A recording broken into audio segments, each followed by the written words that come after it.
will say it was on my bucket list and my wife's bucket list, and she is a little jealous right now that I'm here and she's not. I never dreamed of anything like this. The thought of a dinosaur is pretty far out there, so it's pretty amazing that we're here digging up the real thing. I don't think he'd even know where to start, how Putnam would even do it. And now that it's part of a, it's happening through a museum that I also grew up going to all the time, I think he'd be thrilled. I kind of didn't know what to expect, but this has been way more of a beautiful experience than I would have ever imagined. Some of it is pretty raw, so it's untouched. To be kind of the first ones to dig through as a kid, thinking about dinosaurs and where they're found, that we're still finding all these bones in the ground. It's like a treasure hunt, you're the first one to see this in, like you said, millions of years. It's just you just can't believe it. Amazing. My first thought is always what is it? What is it? What kind of bone is it? It is really surreal. I guess when you see dinosaurs, you only see them in a movie, but then when you see just bones of them, you see how really big they were. You could do it with a spoon and a toothbrush if you wanted to. You don't need that much. Dude, we're used to cornfields, rivers, the heat, the crazy winters. You don't really see dinosaurs around here. Maybe over here it's normal, but back at home by the river, it's it opens up a whole new world, It's a little different than I expected. It's been fun digging up the bones, going out to the field to dig, and then coming back to camp. It's exciting to see what we find.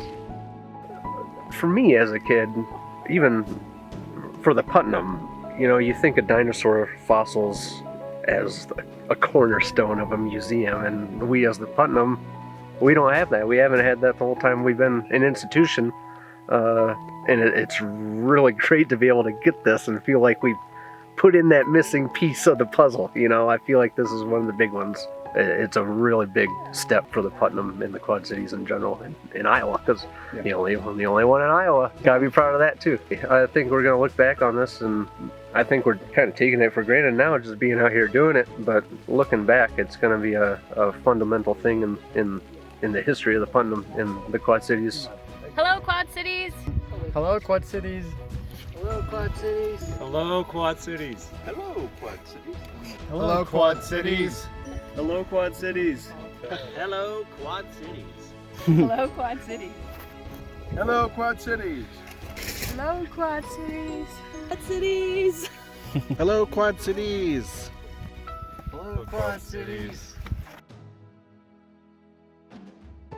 I think everything is the highlight, just the whole trip. Just the grind and then the chill, and yeah. And this time we have a really good cook.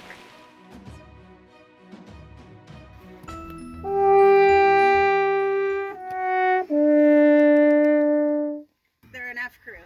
That's how you get them.